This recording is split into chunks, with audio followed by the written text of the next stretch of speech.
Salut à tous et bienvenue sur Esprit Sérendipité, le podcast dédié au développement personnel, spirituel et à l'ésotérisme en général.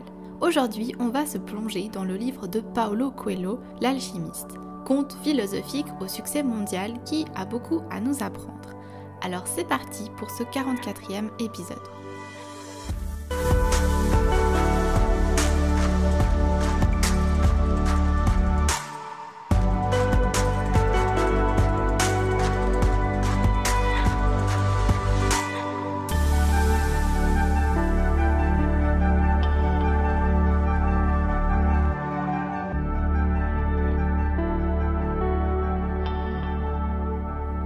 Bienvenue dans ce 44e épisode, j'espère que vous allez tous très bien. Aujourd'hui, j'avais envie de vous parler d'un de mes livres préférés qui a littéralement changé ma vie, et je n'exagère pas en disant ça. Il s'agit du livre de Paulo Coelho, L'Alchimiste. Je suis certaine que vous avez déjà entendu parler de ce livre, même que ce soit juste de nom, parce qu'il est vraiment très connu. C'est un conte philosophique qui est paru pour la première fois en 1988 et selon les chiffres de 2014, il s'est vendu à plus de 150 millions d'exemplaires et il a été traduit en 80 langues. Le conte a aussi reçu des centaines de prix et récompenses internationaux. Donc à mon avis, c'est sûr que vous en avez entendu parler. Personnellement, j'adore cet auteur. Ce livre a été le premier que j'ai lu de lui. Mais par la suite, j'ai pratiquement acheté tous ces livres qui sont à chaque fois des romans avec beaucoup de leçons.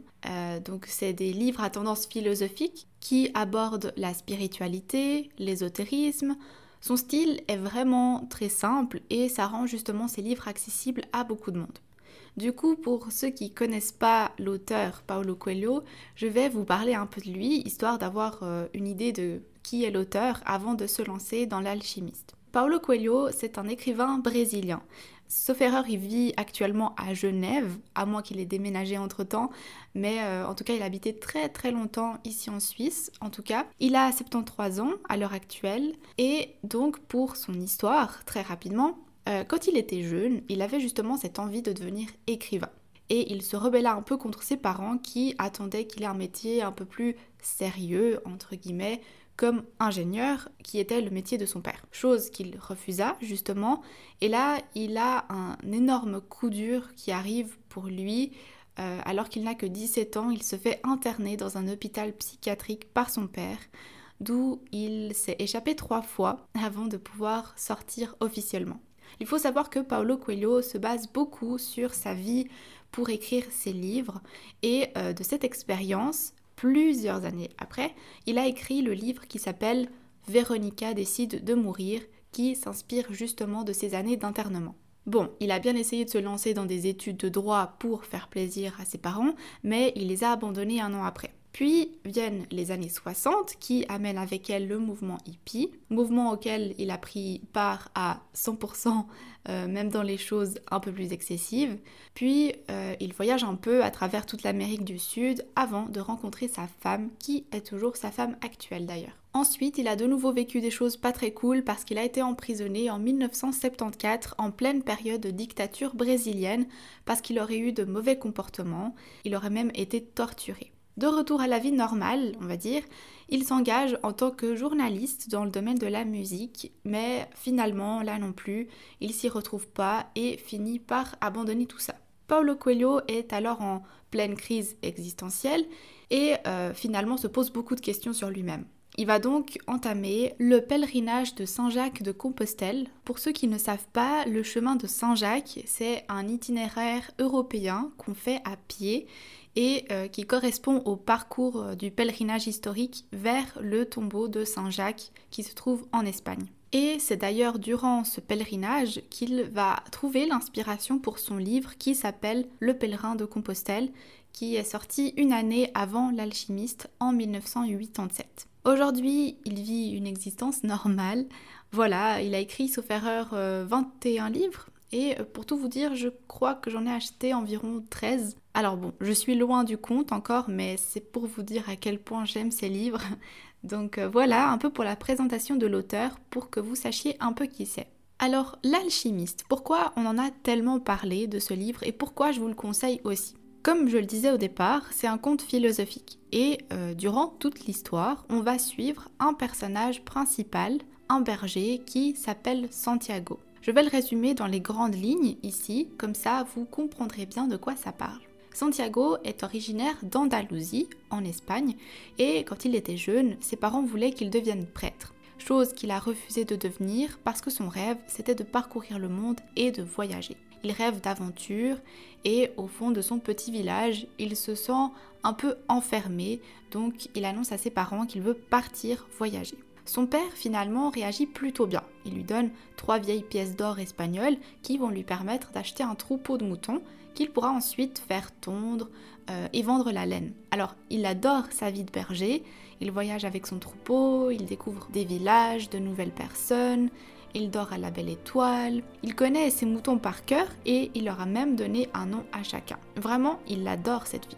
Un soir, alors qu'il dormait au milieu de ses moutons, il fait un rêve où il voit des pyramides et où un enfant lui dit « Si tu viens jusqu'ici, tu trouveras un trésor caché ». Et ce rêve, il le fit 2 fois, exactement de la même manière. Donc forcément, ça l'a un peu perturbé et il s'est demandé si c'était pas quelque chose à comprendre. Il continua quand même sa route avec son troupeau jusqu'au prochain village et là il croisa une gitane qui le pousse justement à suivre ce rêve. Chose qu'il n'était pas prêt à faire tout de suite, croyant que c'était de toute façon juste un rêve et même ce qu'avait dit la gitane ne l'avait pas convaincu. Bon, plus loin, il s'est assis avec de quoi manger, boire et un bon livre quand un vieil homme s'est approché de lui. Ils discutèrent un moment et le vieil homme finit par avouer à Santiago qu'il était le roi de Salem. Bon, déjà Santiago trouve bizarre qu'un roi soit comme ça dans la rue, seul en train de parler à un simple berger,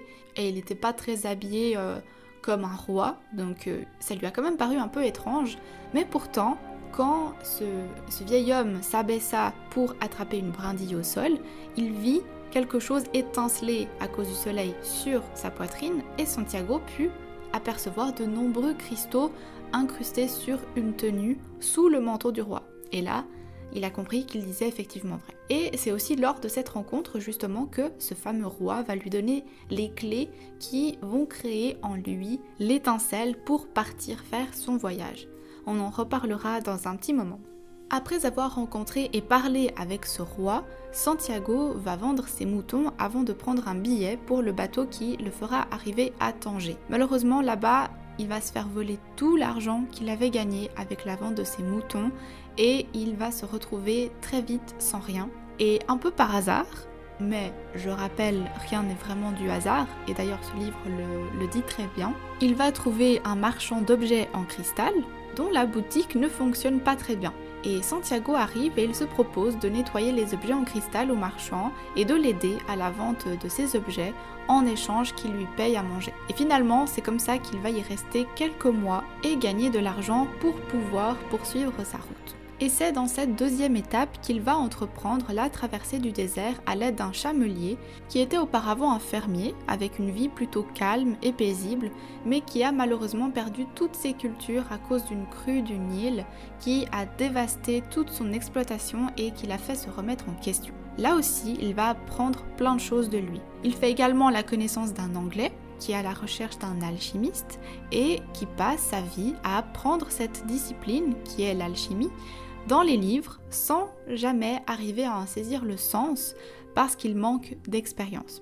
Alors au cas où vous ne sauriez pas ce qu'est l'alchimie, c'est une discipline qui peut se définir comme un ensemble de pratiques et de spéculations en rapport avec la transmutation des métaux. C'était quelque chose qui était surtout pratiqué au Moyen-Âge et qui était axé principalement sur la découverte d'une substance qui pourrait transformer les métaux les plus communs en or ou en argent et sur la découverte de moyens qui permettraient de prolonger la vie des hommes. Je ne vais pas trop m'attarder sur l'alchimie parce que c'est très vaste, complexe et que je ne comprends pas tout, mais au moins vous savez ce que c'est au cas où ce n'était pas le cas.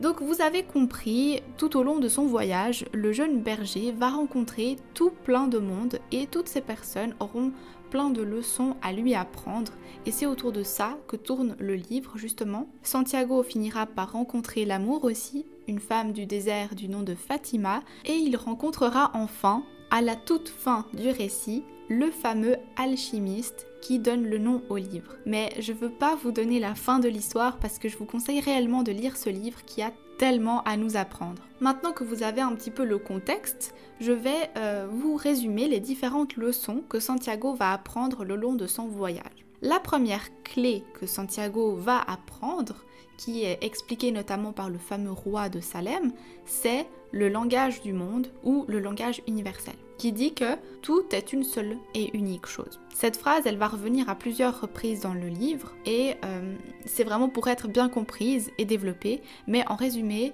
ce que ça veut dire, c'est que toutes les choses sont la manifestation d'une seule chose. Le langage de l'univers, il est fait de chance, de coïncidence. Dans la vie, on rencontre des signes, justement des coïncidences, entre guillemets, qui au final n'en sont pas parce que c'est le langage du monde pour nous guider dans notre vie en fait. Et tout est une seule et unique chose parce qu'au final, nous sommes tous reliés. On fait tous partie de cette essence du monde qui relie les phénomènes, les éléments, les animaux, etc. Et que tout a la place qu'il doit avoir au moment où il doit être. Quand vous faites une action, ça aura un impact de toute façon sur quelque chose ou quelqu'un qui aura un autre impact et ça va toujours faire une réaction en chaîne. Donc chaque action, chaque geste va avoir une répercussion et ça démontre bien qu'on est tous reliés. Aussi, cette leçon, elle nous montre que dans la vie, on n'a pas à être stressé, impatient, et qu'il suffit juste de se reconnecter à soi-même, être attentif à ce qui nous entoure, être attentif aux signes pour être guidé. La deuxième clé qu'il apprendra, c'est la fameuse légende personnelle. Alors la légende personnelle, c'est vraiment, on va dire, la notion qui caractérise ce livre. Et qu'est-ce que c'est ? Eh bien, c'est ce que l'homme a toujours souhaité et voulu faire, c'est-à-dire un peu sa destinée, celle qui résonne au plus profond de son cœur. C'est cette sensation qu'on est sur cette terre pour une certaine chose. Alors, il n'y a pas besoin que ça soit pour une chose extraordinaire, hein. Ça peut être tout bête, typiquement un humoriste, peut-être que justement sa vocation, sa légende personnelle, au fond de son cœur, pour lui, c'est de faire rire les gens. Il sait qu'il est né pour ça, il aime faire ça, il est doué à faire ça, voilà. Une personne qui est médecin et qui aime profondément son métier, qui s'est sentie appelée à faire ce métier, sa légende personnelle serait d'aider et de soigner les gens. D'autres peuvent être plus simples, comme simplement rendre le monde meilleur en éduquant ses enfants de la meilleure façon possible. C'est vraiment ce qui vibre et résonne pour chacun de nous. Et dans le livre, on dit que notre seule obligation lors de notre passage sur Terre, c'est d'accomplir notre légende personnelle, de suivre notre cœur et notre instinct. Que ça ne sert à rien de suivre la légende personnelle de quelqu'un d'autre pour faire plaisir, par exemple suivre ce que nos parents souhaitent que l'on devienne, parce que ça ne nous rendra pas heureux et qu'on ne connaîtra jamais notre propre destinée et ce pourquoi on est fait réellement. Santiago, il apprendra aussi à écouter son cœur, son désir. À un moment, le roi, il dit à Santiago, « Souviens-toi toujours de ce que tu veux. Écoute toujours ton cœur, car là où est ton cœur, là aussi sera ton trésor. » Et c'est aussi une belle leçon qui nous dit que voilà, on doit écouter son cœur, que lorsqu'on s'éloigne de ce qui nous fait réellement vibrer, de ce qui nous rend heureux, eh bien notre cœur prend le relais pour nous parler, mais c'est à nous de l'entendre et d'être justement attentif aux signes. Ça vous est peut-être déjà très certainement arrivé de, par exemple, refuser à contre-cœur une opportunité et de sentir votre cœur se serrer parce que vous aviez vraiment envie d'accepter et finalement c'est un peu justement votre cœur qui vous parlait en vous disant il faut que tu acceptes, c'est ça que tu veux faire, c'est ça que tu aimes, alors il faut accepter. Et des fois quand on n'arrive pas vraiment à se rendre compte que notre cœur nous parle et à l'écouter, c'est parce qu'on est très souvent guidé par la peur. Dans le livre, on voit justement à plusieurs reprises que le berger perd tout ce qu'il a. D'abord, il doit vendre tous ses moutons pour avoir de l'argent et entamer son voyage. Ensuite, à un moment, il se fait voler ses sous par un voleur. Et à plusieurs reprises, les gens qu'il rencontre lors de son voyage parlent du fait d'avoir tout perdu un jour ou un autre. Mais tous, sans exception, ont trouvé quelque chose de plus grand en perdant une partie de leurs biens. Et cet événement, justement, de perdre pratiquement tout ce qu'ils ont, c'est primordial. En fait, c'est dans ces moments de découragement que vont apparaître les ressources enfouies en nous qui vont nous permettre d'avancer.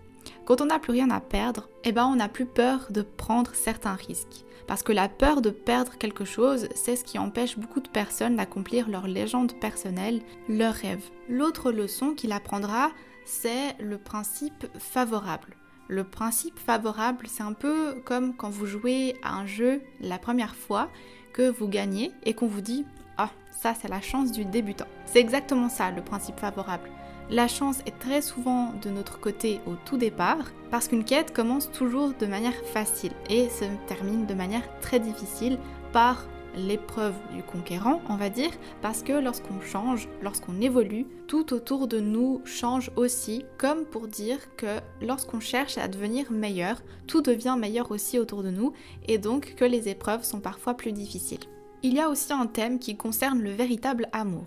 Dans le livre, Santiago rencontrera une fille du désert qui s'appelle Fatima et dont il tombe amoureux, qui lui dit « Poursuis ton rêve, si je fais partie de ton trésor, tu reviendras me chercher ».